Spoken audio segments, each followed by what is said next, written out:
এইটাই খুব বড় পাওয়া।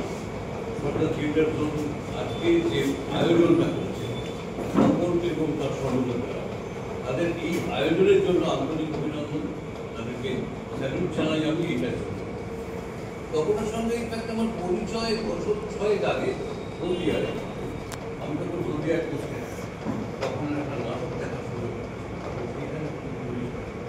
লক্ষা পদাতিক সেই দলটা তারা উদ্যোক্তা ছিল, কিন্তু নাটকটা পর্দা থিয়েটার জোনের ছিল বিবাহ সুপ্রিয় সমান্তরের না, সেটা তখন কিন্তু অ্যাক্টিং করছে। তো তপনকে চিনেছি,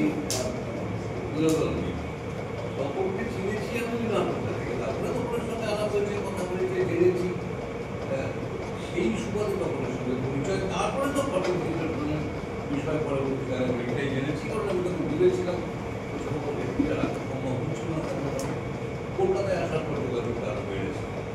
তো এরকম একটা আয়োজনে যখন ডাক পাই তখন সভাপতি মানে আনন্দ হয়। আর সত্যি ভালো ভালো কথাগুলো সব বলে গিয়েছে, নতুন করে আমাদের ঐতিহাসিক আর কিছু বলার কিছু নেই। ওর কথাগুলো সম্পূর্ণ তলায় বই করে আমি লিখে গেলাম।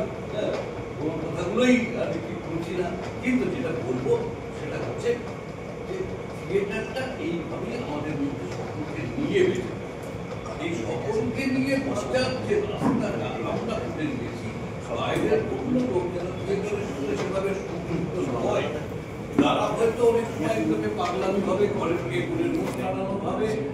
এবং লকডাউন আমাদের দেখিয়ে দিয়েছে কি আমাদের জীবনে কতখানি জরুরি, কতটা জরুরি নয়। তারপরে এরকম একটা কঠিন অবস্থা থেকে উঠে এসে তখন এবং তার সহযোগিতা আজকের এই সময়টাতে পৌঁছেছে, এইটা বিষয়।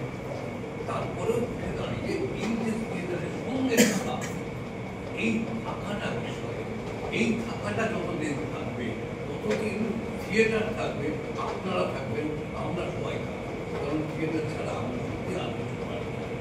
আমরা যেটুকু লিখি, যেটুকু অভিনয় করে, তখন যে সংগঠনটা চালায়, বা উনি আমাদের রবীন্দ্রনাথ যে মাইন্ডটা করেন, এই সবটাই ওই থিয়েটারকে জুড়ে নিয়ে থাকা, এই জুড়ে নিয়ে বেঁধে থাকা, এইটুকু ছাড়া তো আমরা কিছু পারি না।